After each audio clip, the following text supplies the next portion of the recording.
Sizlar ham sezyapsizlarmi? Oxirgi yillarda qurbonlik qilingandan keyin qurbonlikni egalarini topib, haqdorlarni topib tarqatish qiyin bo'lib ketyapti. Masalan, o'tgan yili o'zimda xuddi shunaqa voqea bo'ldi. Haqdorlarni topa olmay qoldim. Men hozir Mehr 2020 jamoasiga kelganman. Bular shunaqa zo'r imkoniyat, zo'r qulaylik qilib qo'yishibdi. Qarang aka, agar sizni qo'yingiz bo'lmasa, qo'ylarni o'zligi topib, bitta odam boylab berib, sizni kontaktingiz bilan bog'lanib, o'zligi sotib olib, tepasida turib, o'zligi so'ydirib, o'zligi haqdor oilalarga yetkazib berishar ekan.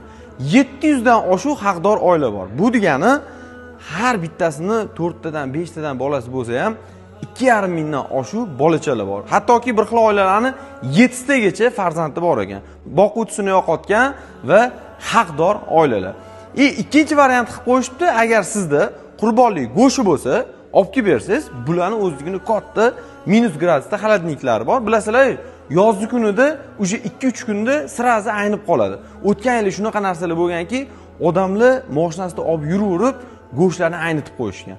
Olib kelib topshirasizlar, o'zligi haligi haqdorlarga yetkazib qo'yishadi. Yoki bir xilla bor, bozordan o'zligi sotib olishadi, tanlab yoki qayerdadir qo'shnilikka boqtirishgan bo'ladi yoki o'zligi boqishgan bo'ladi. Tirik qo'yni olib kelib bersangiz ham o'zligi so'yib, o'zligi joylab 2 kilo 2 kilodan upagovka qilib egalariga, ya'ni haqdorlarga yetkazib berishadi. Okalar, mana sizlarga imkoniyat. Bu videoni qurbonlik qilmoqchi bo'lib yurgan do'stingizga jo'natib qo'ying. Ular ham issiqda qiynalib yurmasinlar. Mana tayyor o'rni joyiga, xudo xolasa, yetib boradi. So'yilayotgan qo'ylarni Alloh qabul qilsin. Qurbon hayitingiz muborak bo'lsin.